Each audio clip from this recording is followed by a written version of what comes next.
Okay, so the last thing that we're going to talk about in this section is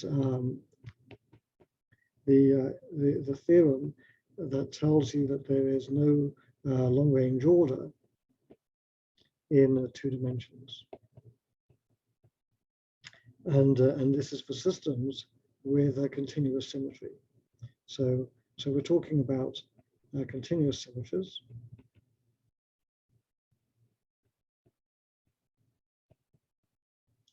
And this theorem is known as, in condensed matter, as the Merman-Wagner theorem, or sometimes known as Coleman's theorem.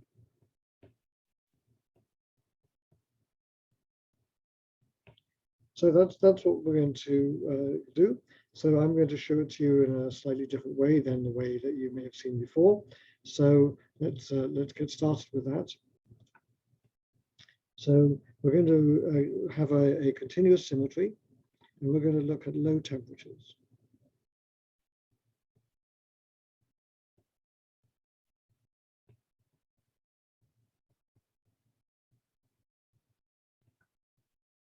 So what you'll remember is that we tend to think about systems having a sort of different type of description depending on where you are in the temperature phase diagram. So let's suppose, for example, that we have a system with a critical temperature Tc. Then what we know is that in the vicinity of the critical point, we have to deal with both amplitude and phase fluctuations.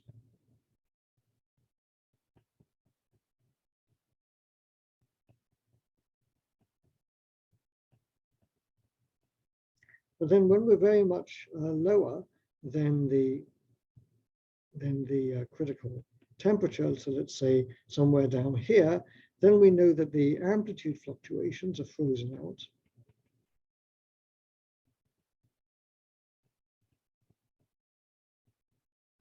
And then we only have the phase modes, or the transverse modes. So that's the picture, and we've been talking about that before. So we're going to be looking now in this low temperature region where the gap in the longitudinal fluctuations means the amplitude modes are frozen out. So let's think for the moment of a system with a O2 order parameter.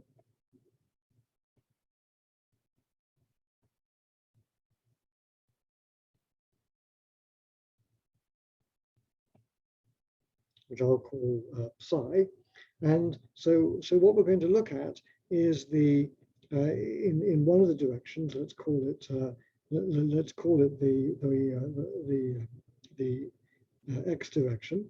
Let's compute the average value of the order parameter in that direction divided by its magnitude, and we know that that's really going to be just the expectation value of the cosine of the phase of the system. So maybe I shouldn't really call it psi x. Maybe I should just call it psi 1. So in fact, I think I'll do that just to be consistent.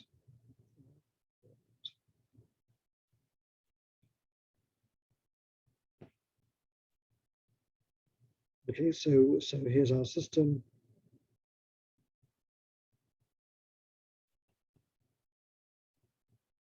Like so, and then I have my order parameter phi like so.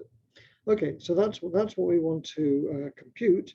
So we can write this thing down as just, well, what do I need to compute? So I have my Landau free energy. So here's my free energy of the system. And then the phase, e to the I phi, I'm going to look at the real part of that. So we'll put a real thing in here, and then this is going to be the functional integral of e to the minus beta L over e to the I phi, and then normalized by the partition function. So that defines the expectation value in the one direction. And I'm going to call this quantity e to the minus w. Okay, and what do we mean by the free energy in this case? Well, we've written this down before, so we know that in the low temperature phase, the Landau free energy has the form a modulus times just the phase grad phi squared ddr, like so. So that's the low temperature form where the amplitude modes have been frozen out, and that's what we discussed last time. So now we're going to use a result. So this is a quadratic or Gaussian Hamiltonian, or effective Hamiltonian.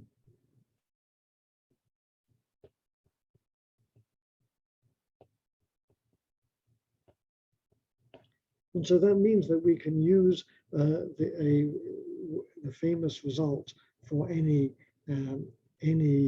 Gaussian random variables, which says the following: if this is, I want the expectation value of e to the I phi, then this is equal to e to the minus 1/2 phi squared.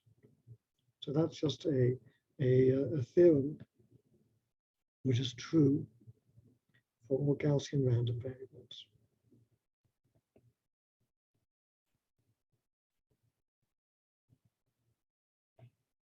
And you'll need to use this, in fact, in homework. I think it's the first question of the homework. So, and the way you simply prove this, I'm not going to do all the algebra, but the proof basically is just to say something like this. So I've got the integral dx e to the minus some a x squared of e to the, so that's the distribution, normalized, then this thing is equal to e to the minus 1/2 x squared, like that. And you can go and prove that. Okay, so just compute the square. So go ahead and check that for yourselves. And I'm going to just pause this 1 second. I need to silence my phone. 1 second, please. All right, sorry about that. All right, let's carry on. So let's then compute the Debye-Waller factor. So this W has a name. It's called the Debye-Waller factor. At least that's what solid-state physicists call it when they do, say, X-ray or neutron scattering experiments. So let's compute this thing. So what is this? Well, this is half the expectation value of phi squared, which means it's half the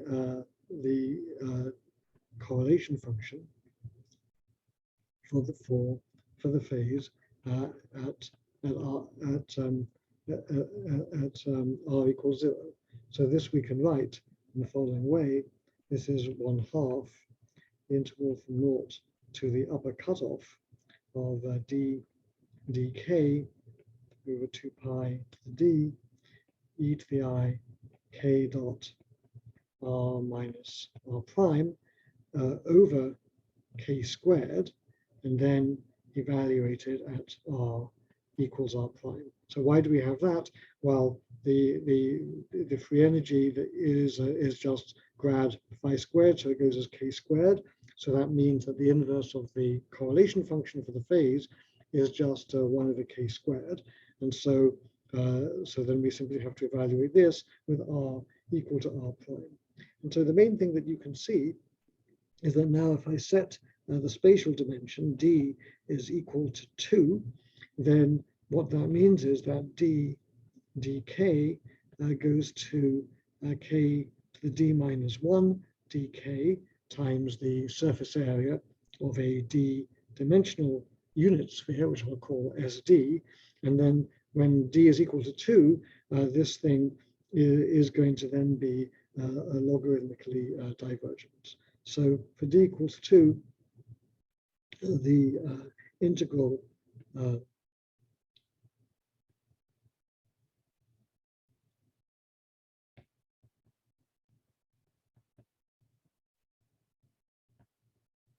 is logarithmic divergent.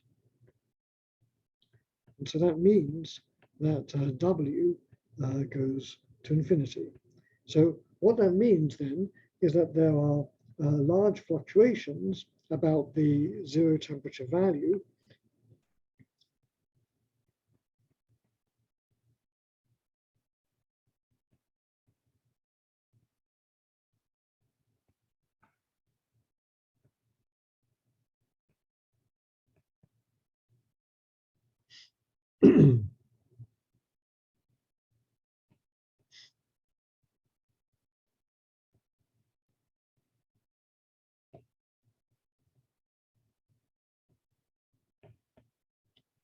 And so what that means then is that if I want to compute psi1, so that goes as e to the minus w, and that goes to 0 as d tends to 2 from above.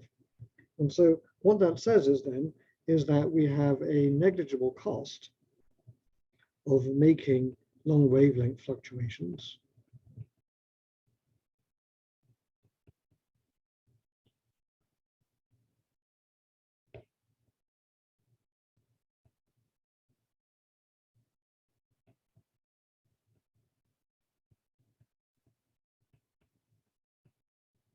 And that means that psi1 is going to equal 0, and there's nothing special about the one direction. So the same thing would be true if we'd taken the psi2 direction, and so that would also be true.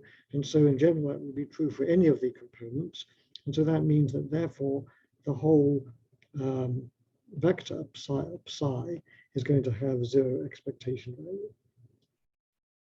And so that means that there's no cost to make fluctuations, so the direction can just rotate at random. And so on average, there will be a 0 expectation value.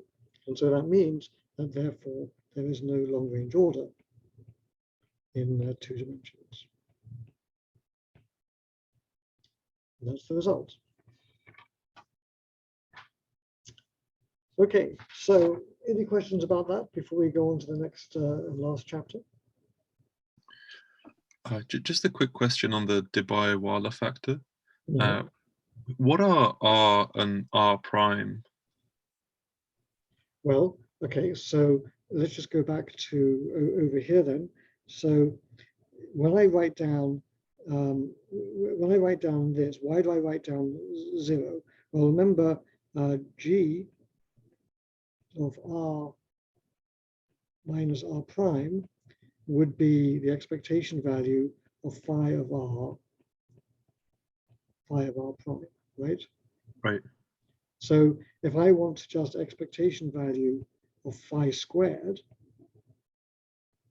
where the argument of phi is at the same point in space, yeah, then that means that R is equal to R prime.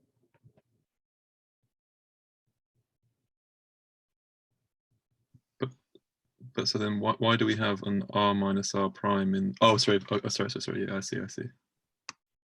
Right, so in other words, the expectation of phi squared is just the Fourier transform of G hat when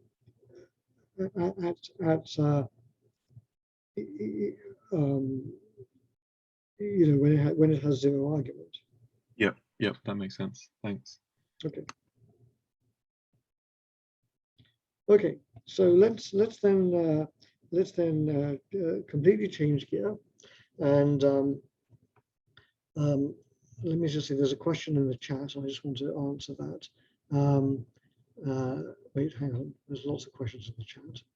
Does anyone just ask questions, okay? There's no point in writing it in chat because I can't see it. I think that conversation is mostly resolved. It was just a side thing that I didn't want to interrupt to ask about because it didn't seem that important. Go ahead. Well, what was the question? Just to make sure that everybody's on the same page. The formula relating the expectation value of an exponential to the exponential of an expectation value. Yes. It sounds like is only true for zero mean Gaussian random variables. Yes.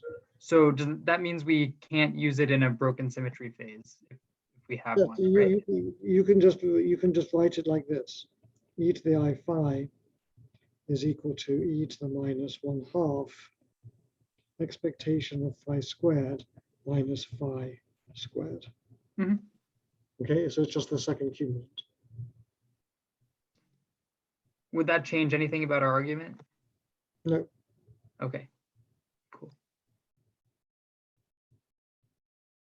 But the I mean the most important the most important thing is that it arises just because of the quadratic form of L, right? So the average has to be 0 because of that.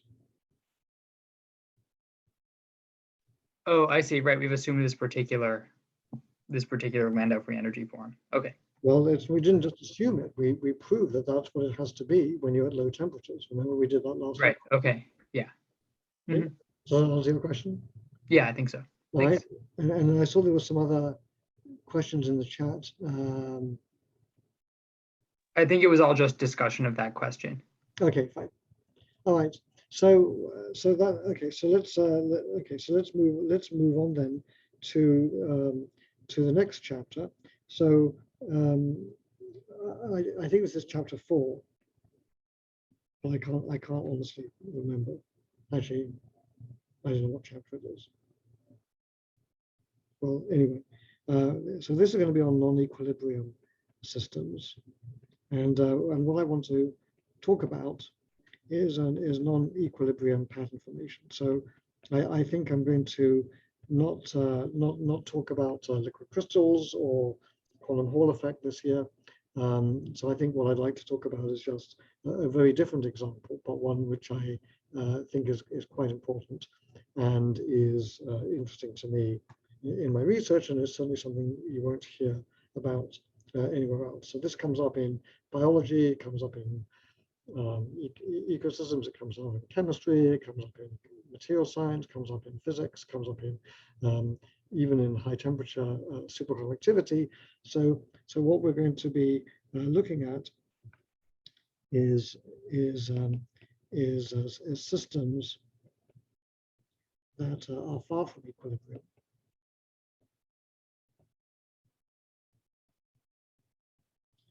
And have emergent phenomena as some control parameter is varied.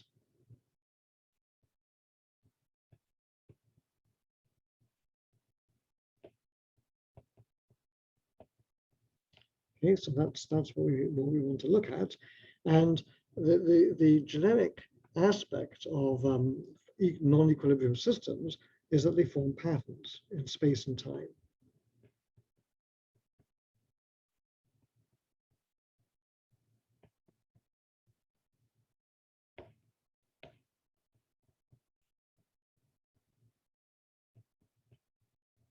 And so that's really interesting. You can also have equilibrium systems that form patterns.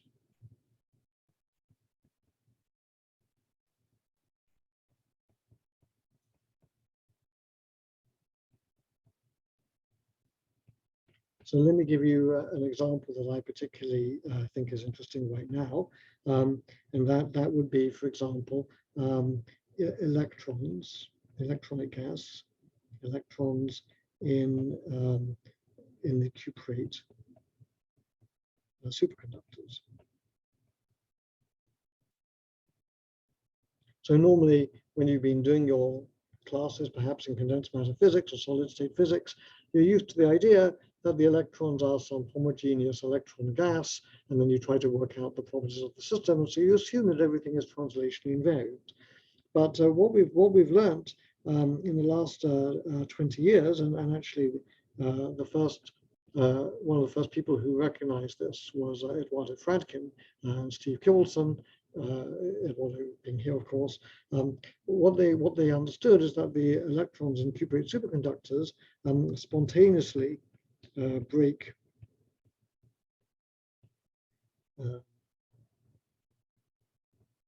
translation symmetry.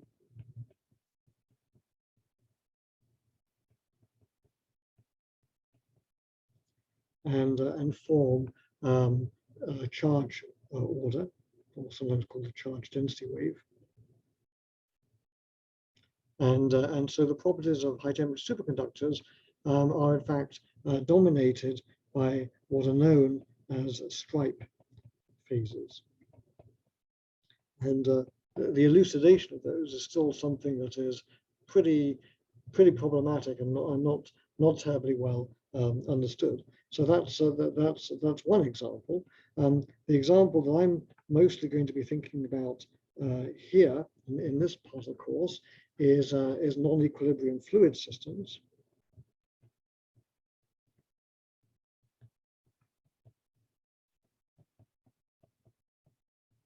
So let's give an example of that. So let me just look out the window. Well, today I can't see much at all because it's just cloudy, but usually I can see the sun. And if you were to look at the sun very closely, then you'd know that you'd be able to see sunspots. And what sunspots are convection cells on the sun. They are regions which are convecting. And what is convection? Convection is when fluid which is hot rises in a background of fluid which is colder. And when you have such a situation, then you form these little cells, these sunspots, where the fluid is coming up and then coming out the outside. So an example of this might be sunspots. That's an exotic example. Another very simple example that many of you will have seen might be miso soup. If you go to a restaurant, in the days when you used to be able to go to restaurants, so remember back, you could get miso soup, and if you looked at the soup just quickly after it was brought to the table and was still hot, you would see the stuff inside forming these sort of hexagonal patterns, and that is an example of convection. And so what we're going to be talking about in this section is the question of how is it that these patterns form as you vary some parameter. So basically the fundamental question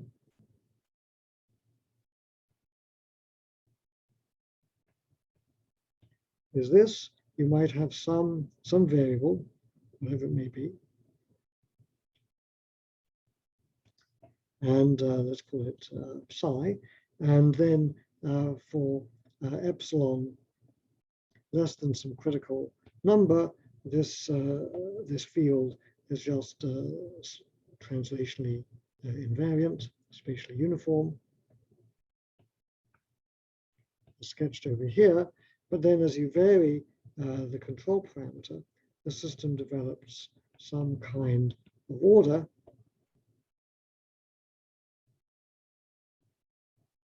something like this, with some wavelength lambda like so, and this would be true, say, when epsilon is greater than critical value, and there might be some amplitude here, and as I said, the wavelength. And so what we have is the system spontaneously breaks.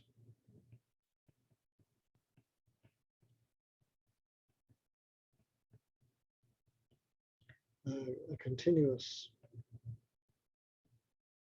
translational invariance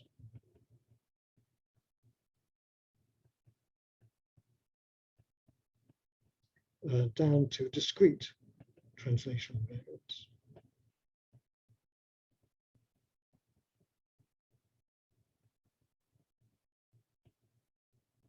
And you saw an example of that in one of the homeworks when you worked out the case of a type 2 superconductor. So that's the system we're going to talk about. And the example I specifically want to talk about is here. I want to talk about thermal convection. Otherwise known as Rayleigh-Benard convection.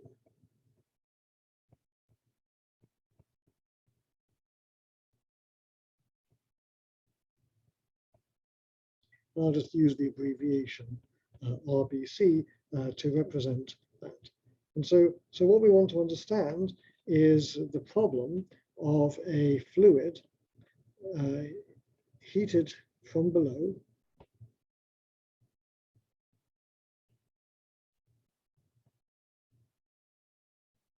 in a gravitational field.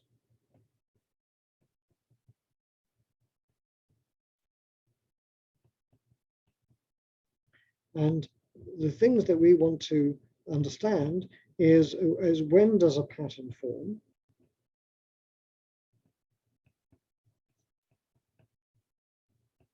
In other words, what is the phase diagram?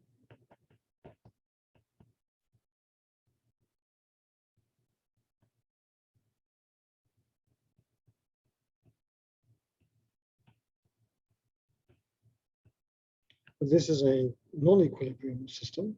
So that's the first thing that we want to understand. And then we want to understand how do we describe this pattern?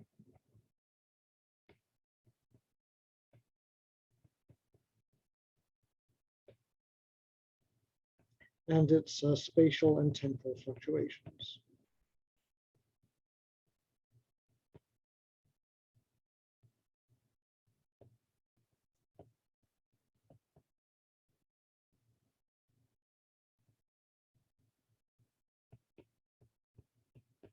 So that's what we'd like to understand. And in fact, to really give a full answer to this would be really a whole other course.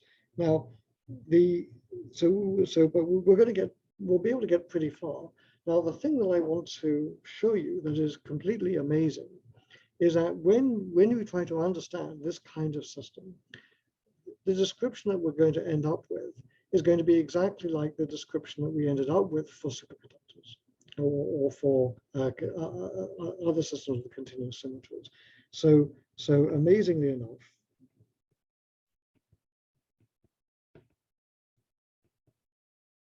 the outcome is a description of very close to a Landau theory.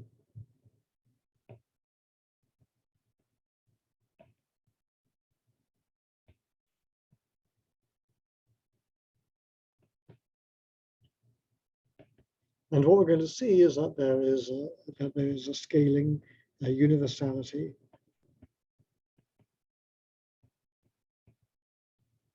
and even the same equations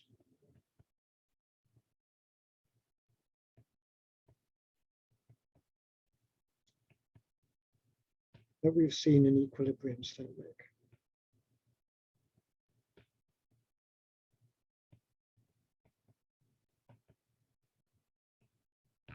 Well, this is for systems that are non-equilibrium. Okay, so let's get started then, and so let's build our description of the problem. So the first thing that we're going to do is we're going to learn how to formulate the model. So let's draw our picture of it. So here's our picture of the system. So we're going to imagine that we have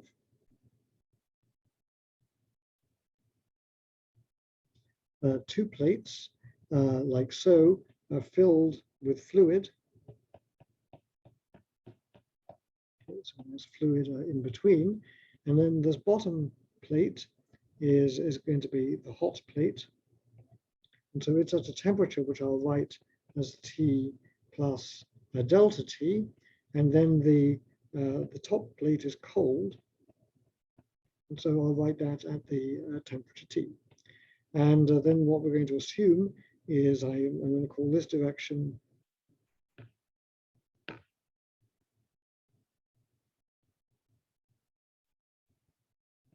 the X direction, and this direction the Z direction.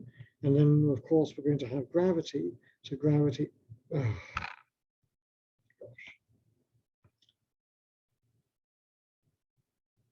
hold on a second while I try to get my document back.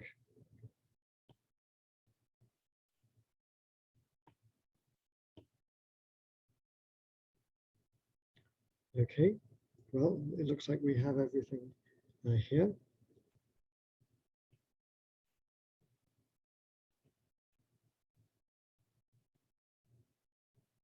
Okay, so let's see, where was I? Oh yeah, it's gravity. Okay, so gravity is going to point down like so. And I'm going to say that this plate at the bottom here is at Z equals 0, and this plate is at Z equals D, like so. So these plates are supposed to be horizontal, of course, and we're going to assume that the fluid is viscous. So it's going to have a viscosity, and it's also going to have a non-zero coefficient of thermal expansion.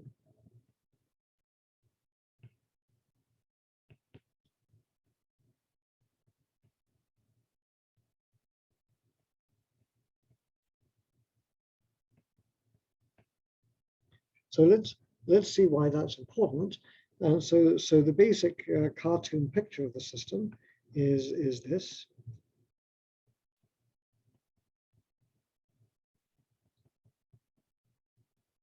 So at the bottom, I want you to imagine that I've got a little parcel of fluid,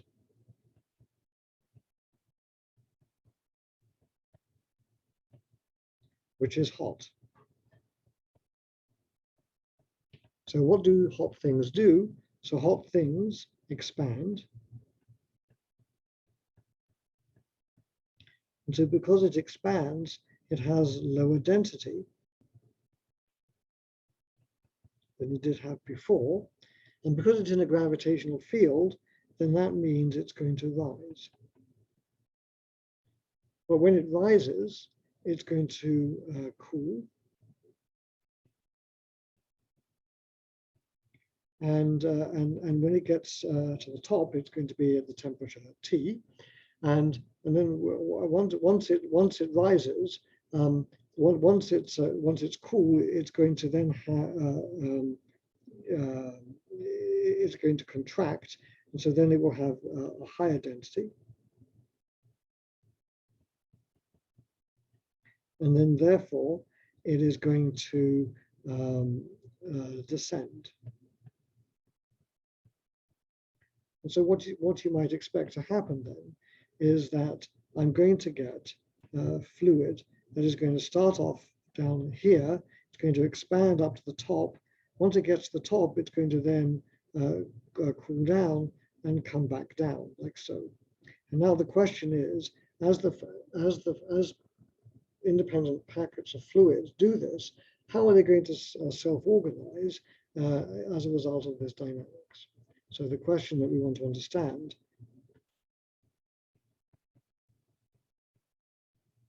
is overall, how does the fluid self-organize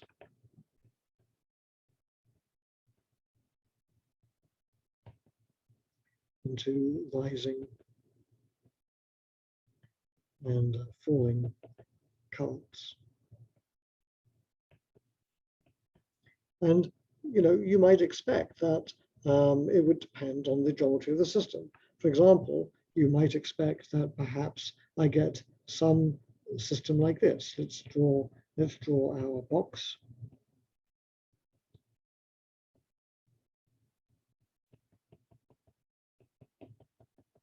So you might say, well, why doesn't it just do this?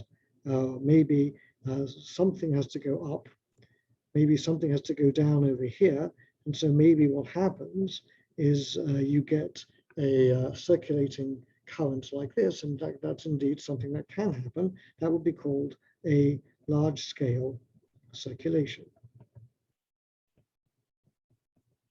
So that would be one example, but something else that might happen is you might get something like this.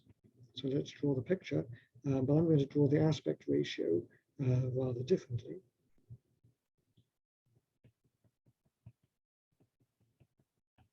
So you might say, well, maybe my picture should look like this. And then in fact, what happens is that you're going to get this kind of picture. But, oops, something really went wrong there.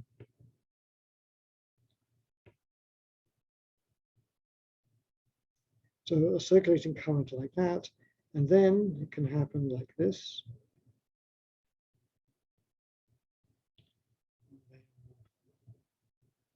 Like so, and so on and so forth.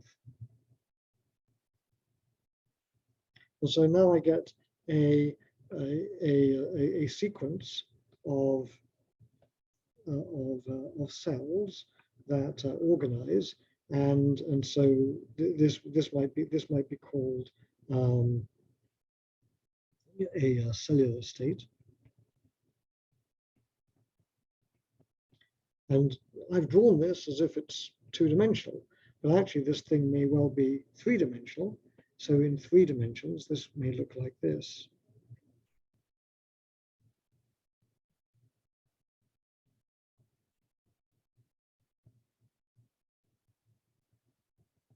Something like that. And then what happens is that these things self-organize into cells that look like this. Something like so, which are circulating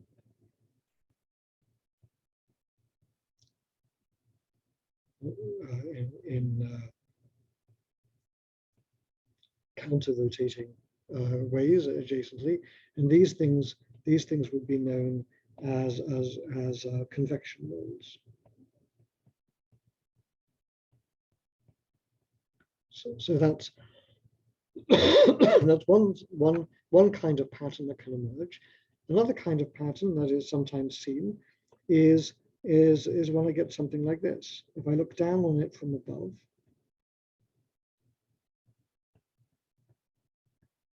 then what happens is the system breaks up into, I'm not going to be able to draw this very well, I'm afraid.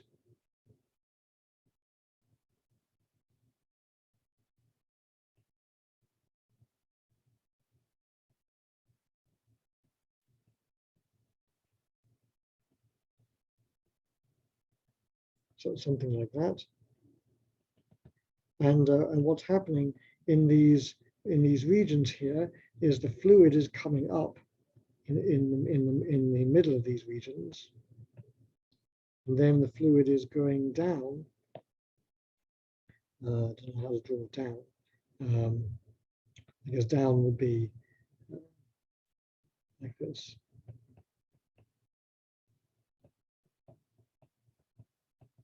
So the fluid is going down on the edges and is coming up in the center. And these would be a convection, these would be called convection cells. And in fact, that's what the sunspots are. So that's the kind of example that you would get. So what we want to understand now is how to formulate this. Okay, so that's the so this is the answer to the question of how do things self-organize. So now let's try to understand when does this happen. So what state you get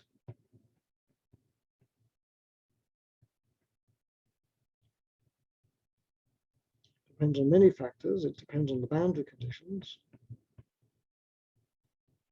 can depend on even the shape of the boundaries. So I'm not going to go into that. It'll depend on how big delta t is. So there'll be some critical delta t. So if I have a small delta t, then the uniform state may be stable. And if that's the case, then that means that heat gets transmitted from the lower plate to the top plate just by a conduction.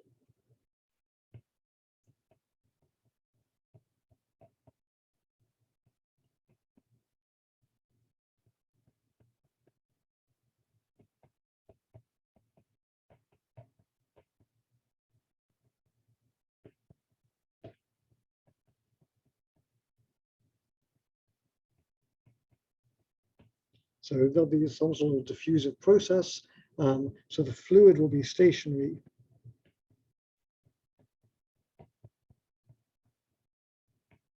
But there'll be a current of heat.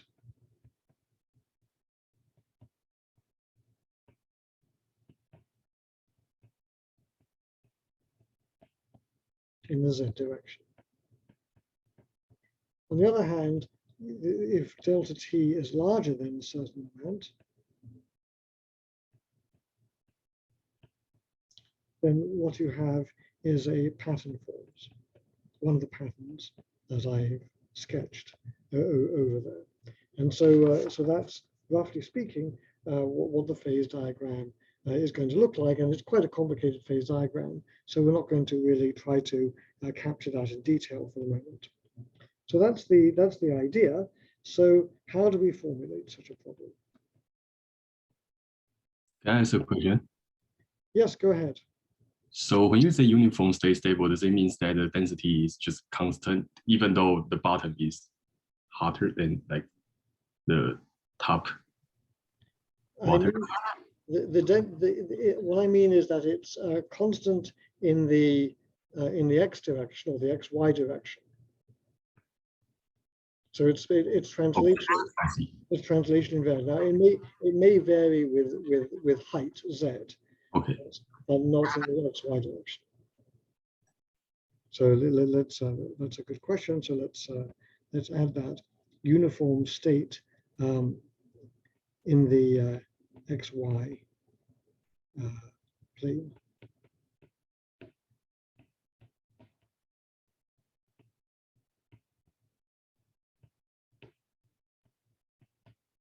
Okay. All right. So the question now then is how do we formulate this? And the way we're going to approach it is the same way that we did looking at order in condensed matter systems. So we're going to use conservation laws. And we're going to use so conservation laws and symmetries.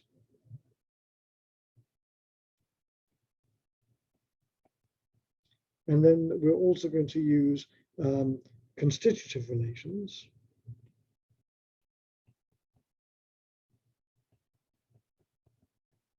So a constitutive relation might be, for example, how does the fluid temperature, so how does the fluid density depend on, for example, the temperature or the pressure, something like that.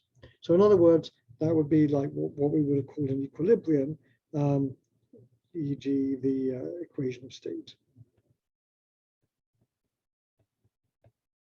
So things like that.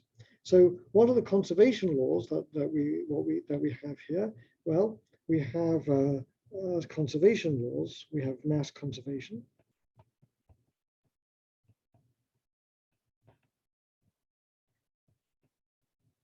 We have momentum conservation.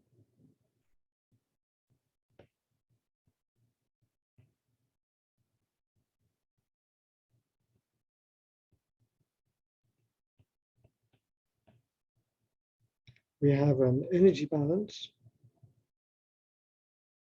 So that's basically a conservation law. And then we have our sort of equation of state, all these how things depend on the temperature. So let's get started with the first one of these. So let's look at the constitutive relation first. So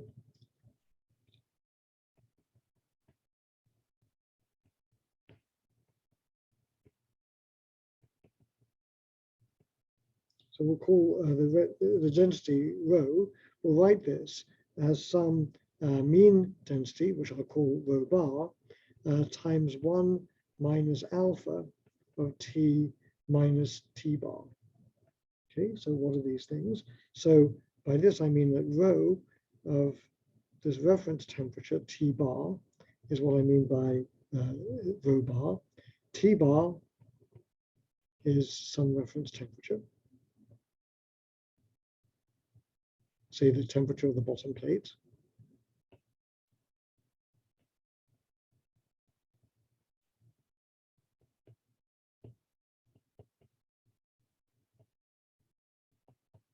Top plate. And then alpha here, alpha is the coefficient of thermal expansion.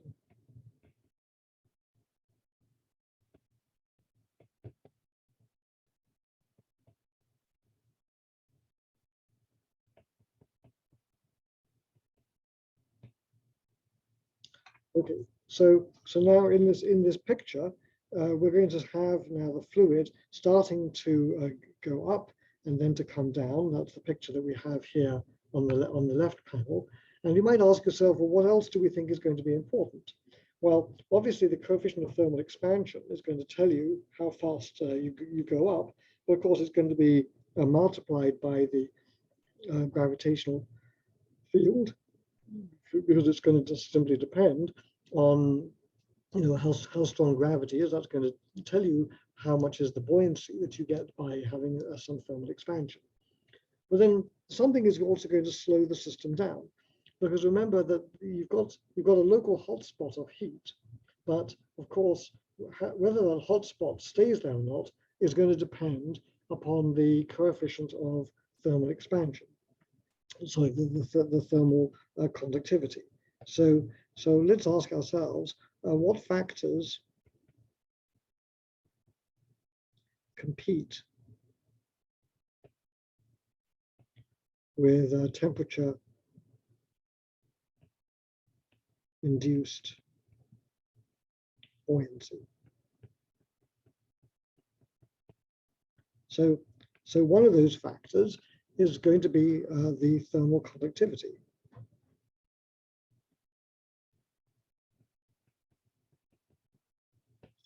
In other words, which I'll call kappa. So if kappa is very large, then you won't be able to get any hotspots. And so that will then cause this localized region to not be hot and therefore not expand, and so you won't get convection. So thermal conductivity will stop this. So that's one factor. Another factor, of course, is viscosity. Because what we expect to happen is I get this region that expands, now becomes lighter, and then it's going to shoot up like this. Well, if it's going to shoot up like that, it won't do that so fast if the fluid is very viscous. And so the viscosity is also going to be a competing factor. This will stop the fluid from rising. So we kind of have now a cartoon picture of the interplay between thermal effects and the thermal expansion effects and buoyancy, and then thermal conductivity and viscosity in kind of slowing this thing down. So now let's try to write down some equations that describe that. Okay, so let's start then with the mass conservation. So first of all, let me put this equation in a box, so we don't forget it's important. Okay, so there we have that. So now let's look at the mass conservation.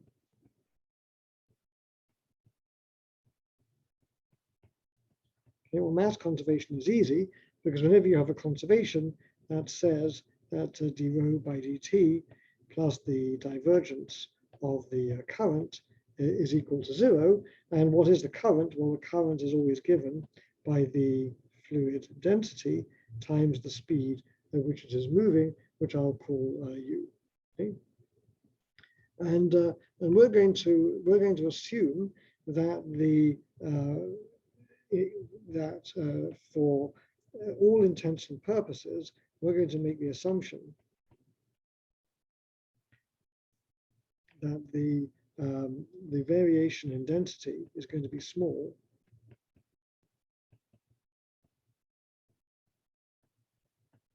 And so for that reason, so that approximately the fluid is then incompressible.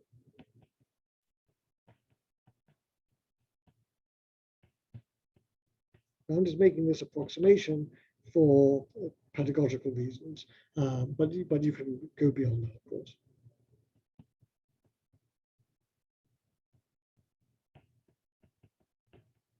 And so that means that div u is equal to 0. Okay, so now we need to write down the conservation of momentum. Now, the conservation of momentum is something that we already did earlier on in the course when we were talking about superfluids. So let's write that down. So the first thing is that we know that when you have a fluid, the equation of motion is rho du by dt is equal to minus grad pressure. So this is what you derived in one of the earlier homeworks, and this d by dt took into account the fact that the fluid is moving from point to point in space, and so this is d by dt plus u dot grad. Remember that? So the idea was that u is a function of x and t, but so therefore the total derivative with respect to time is partial du by dt plus d by dx times dx by dt, and dx by dt is just u. And so that's how we wrote down. So this is sometimes called the total or advective derivative. Okay, and you saw this in the homework. And then why is it minus grad p? Well, this is just basically mass times acceleration equals force. That's exactly how we thought about this before. And this is mass times acceleration times force. So this is now, once we look at an infinitesimal volume, then the rho is the same thing as the mass. The du by dt is then the acceleration, and then the grad p is just the force. Remember, we worked out the fact that the total force is equal to the integral of minus the pressure times the unit vector n ds in the outside direction. So here is a body. It has some little element of surface area whose magnitude is ds going out along the outward normal ds. The pressure is force per unit area, and so that means the force is equal to the pressure times the area, which is ds. Because of the way we define the n, there's a minus sign in there, and then we calculate this over the whole system, and so this is going over the whole surface of a body. So that was the force, and then we applied that to an infinitesimal volume inside the fluid, and that's how we derived the equation on the left. So that's an exact equation, but it neglects two things. It neglects the gravitational field, and it neglects the viscosity. So far, this is just Newton's equation of motion. This is just Newton 2, but we neglected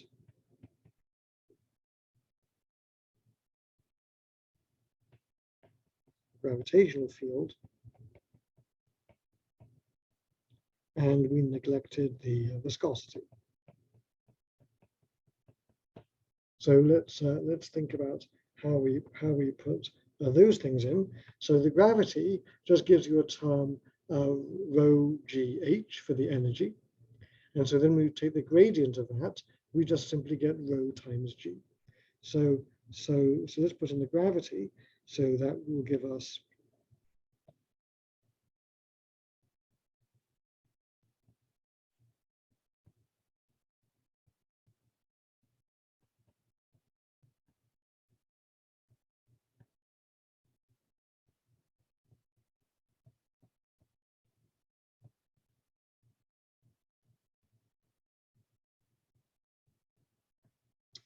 that's the acceleration due to gravity.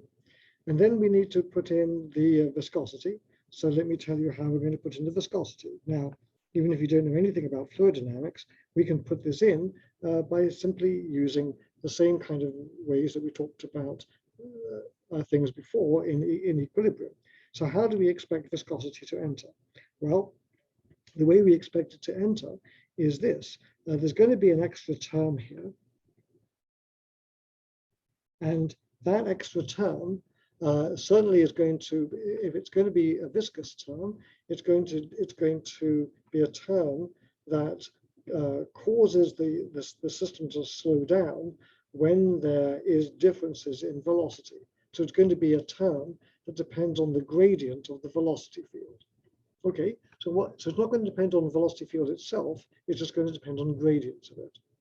But it also has to be isotropic. And it also has to be a vector.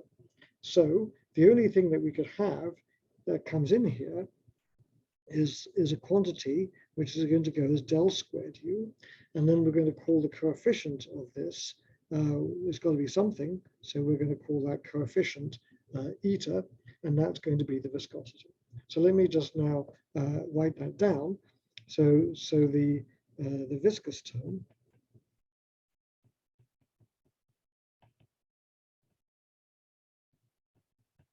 What that does is it penalizes velocity gradients.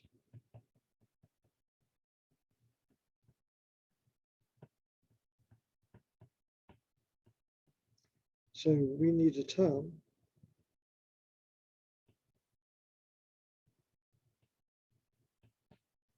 that is built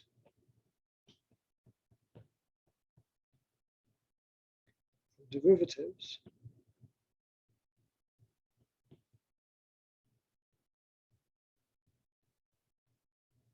okay, left out quite a few pages, is built from derivatives of u, but it must also, excuse me, let me sneeze. Excuse me, but it must also be rotationally and translationally covariant, but for the moment we're just worried about rotationally covariant, and must be a vector.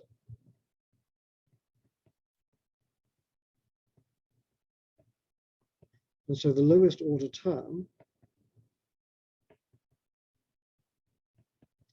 in spatial gradients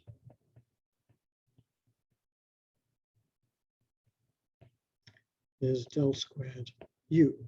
And because it's a lowest order term, what that means is that what we're essentially doing is we're making an effective coarse-grained description of the system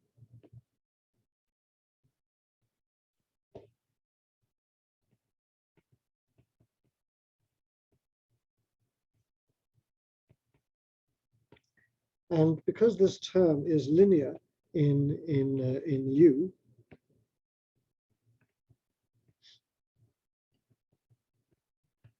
that means that what we're doing is linear response theory. And there could be higher order terms too. But we're just going to use these lowest order ones. And so that is the Navier-Stokes equation in a gravitational field. So anybody got any questions about the form of this equation. Does anybody want me to go over how we derived this advective derivative, for example? Will everybody remember that? Everybody's happy with that.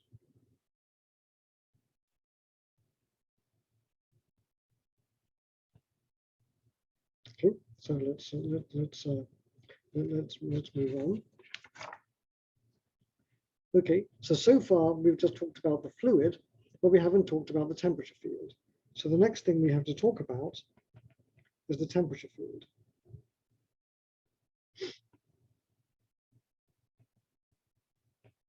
So what is the temperature field going to do?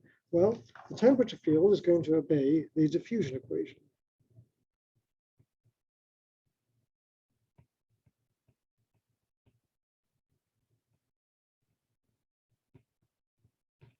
But we have to remember that it could also be moving around.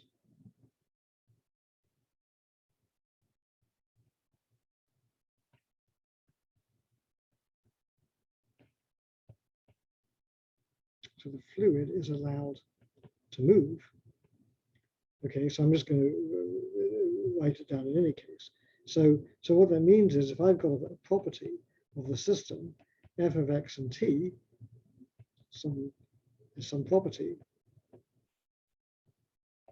then df by dt is going to be df by dt, partial df by dt, plus df by dx, which means grad, dotted with dx by dt, and so that is d by dt plus u dot grad of f. Okay, and over here we just simply wrote that f was the velocity field itself. But now we're going to be talking about it being the temperature field, and so now what we want is that f be the temperature.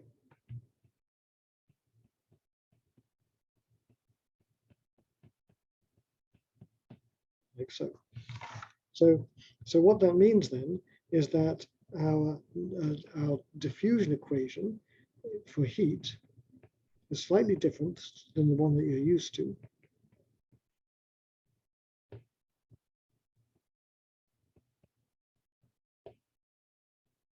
So it looks like the usual thing that you're used to. So let's write it like this. So we have some kappa, some coefficient of diffusion, times del squared t. But now we've got this extra term that describes the system coupled to the velocity field. And this term here, this term is called the advection term. And what it does is it couples the motion of the fluid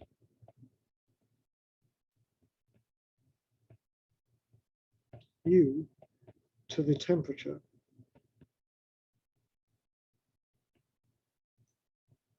T. So what's going to happen then is some weird interplay between temperature and velocity, because what happens is the temperature is going to now make the fluid start to move, but as the fluid starts to move, it's going to change the temperature through this term that I told you here. And so the temperature tells the fluid how to move, the fluid then tells the temperature how to diffuse. And this is then a sort of typical nonlinear feedback between two variables, kind of like what happens in general relativity, where you have the famous description of Einstein's equations of space. Space tells matter how to move, matter tells space how to curve. That's the verbal description of Einstein's equations for gravity. And so you get the same thing here. You get the temperature and the velocity field coupled together in this way. Okay, so those are the governing equations, and now what we need to do is solve them. I need to just quickly pause. Okay, so now let's now try to look at what is the steady state of the system. So the strategy that we're going to follow now is the following. The first thing we're going to do is we're going to construct steady states of these equations.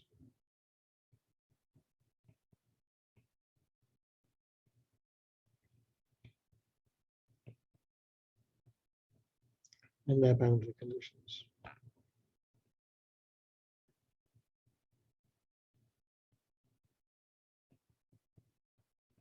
Okay, and that won't actually be too hard. And then what we're going to try to do is ask, when are these states stable? So what we're going to do is what's called a linear stability analysis.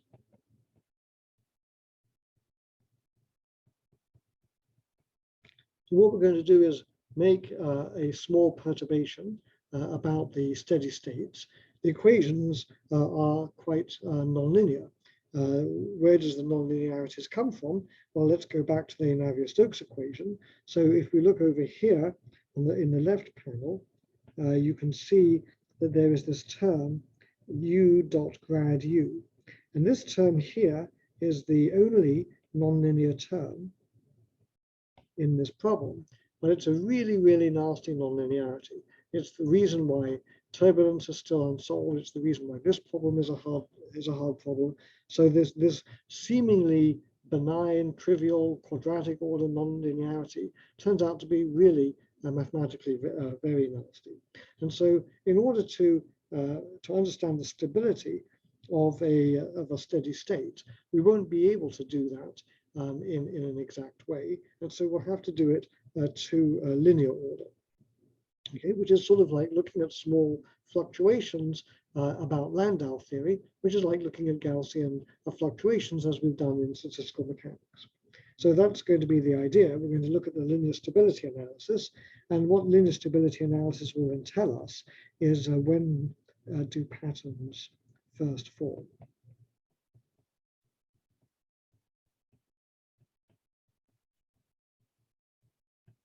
And then what we're going to do, not today, and probably not on Wednesday, but in the recorded lectures, the extra recorded lectures, what we're going to do is then we're going to go beyond linear stability analysis and do nonlinear stability analysis.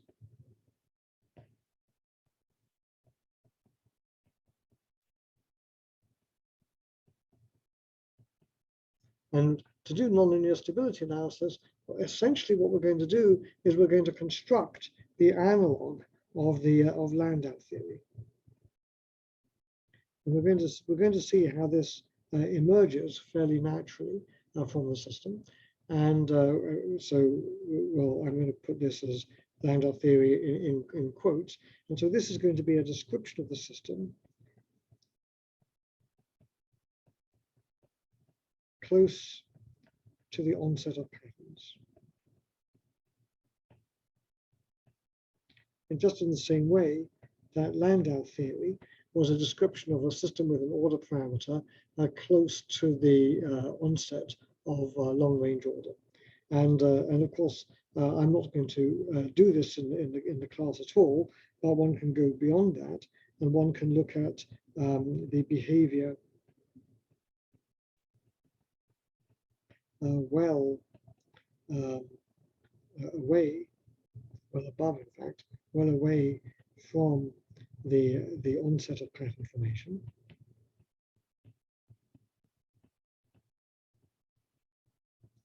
And that's going to be the analog of the behavior of the system with its phase modes. So this is going to be the analog of phase modes.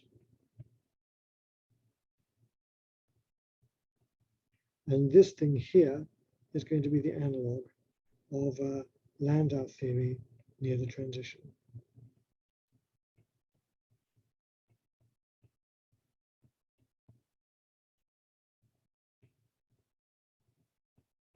And so all of the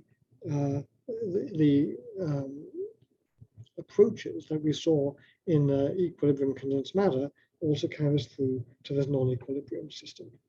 Okay, so let's do that. We've got time to do the steady states, so let's go ahead and get that done.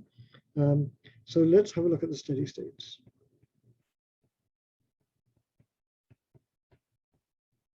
So we're going to start off with the state where the velocity is equal to 0. And so then let's have a look at the heat equation. So the heat equation is this one up here. So what's going to happen to that? So when u is equal to 0, so I want to look at u is equal to 0, and then dt by dt is equal to 0. And so that then just tells me that kappa d2t by dz squared is equal to 0. And so that tells me that the temperature is just some function of z, which I'll call T0, and it's pretty easy to see what it is. It's basically going to be the temperature at the bottom plate, which I'll call TL, minus Z over D times delta T. Okay, so remember that here's our picture of the system. So we're going to call this temperature here TL. This temperature distance here is delta T. This height is what we call D. There we have it over here. And so d2t by dz squared is equal to 0. That tells you that t is a linear function of z. So it has to be this function to satisfy the boundary conditions. So this over here is the temperature at the lower plate. Okay, so that's the temperature. And so that's our trivial description of the system. So we've got the temperature, we've got the velocity being equal to 0, and so we can now write down what the density is. So the density is just going to be rho bar times 1 minus alpha T 0 of z minus T bar. So that equation comes from our very first equation that we wrote down, which is somewhere over here. Where did I write it down?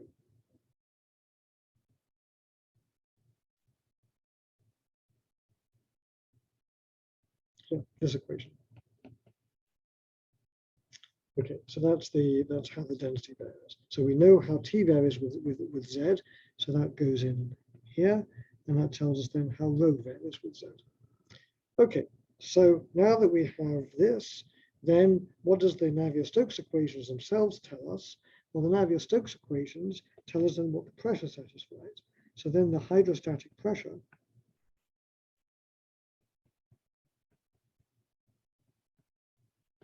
that's determined by naught, because the left-hand side is 0.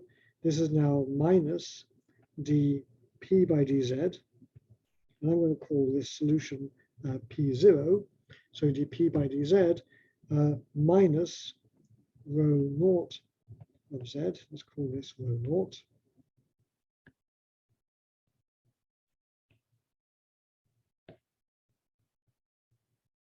times g, and so that then tells us we can just solve that to give us the pressure. Okay, so those are the basic equations for the steady state. So the steady state is pretty trivial. So I'm going to stop here because I don't want to start a new calculation. So next time,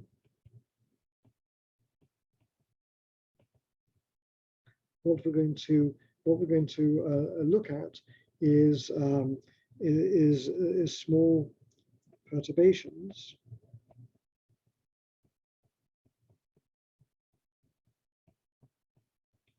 about this simple steady state.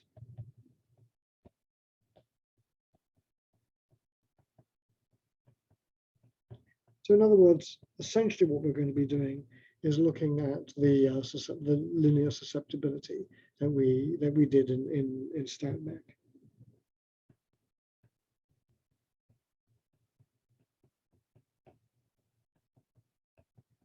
And what we expect to see then is if the susceptibility is negative, the system can order as it does below TC. So this is going to be the analog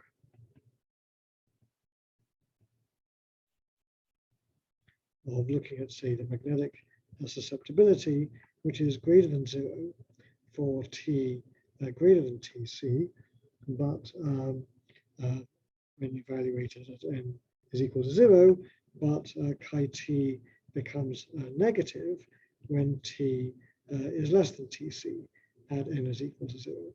And this change in sign of the susceptibility is the analog of what we're going to look for in our equations of convection. And just to finish that up, let me just remind you of how we think about this. So here is our order parameter, here is our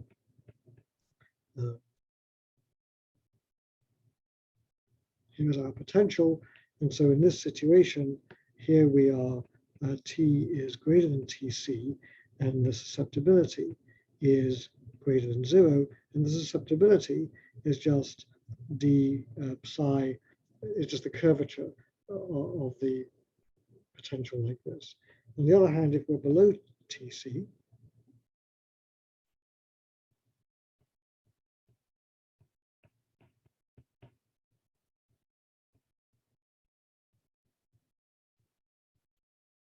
then we know we get a situation something like this, and the susceptibility over here is just like this. So we can see that chi t is negative, evaluated at psi is equal to 0, or n is equal to 0, when t is less than Tc. And so this is the linear instability of the psi is equal to 0 solution, t less than Tc. This is the linear stability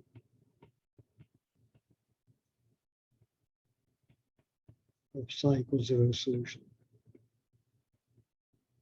for t greater than Tc. And we know what happens on the right-hand side is what happened on the right-hand side is the system starts off here and then breaks the symmetry and either goes to one side or the other to the new global minimum, either one or the other. And so you get spontaneous symmetry breaking.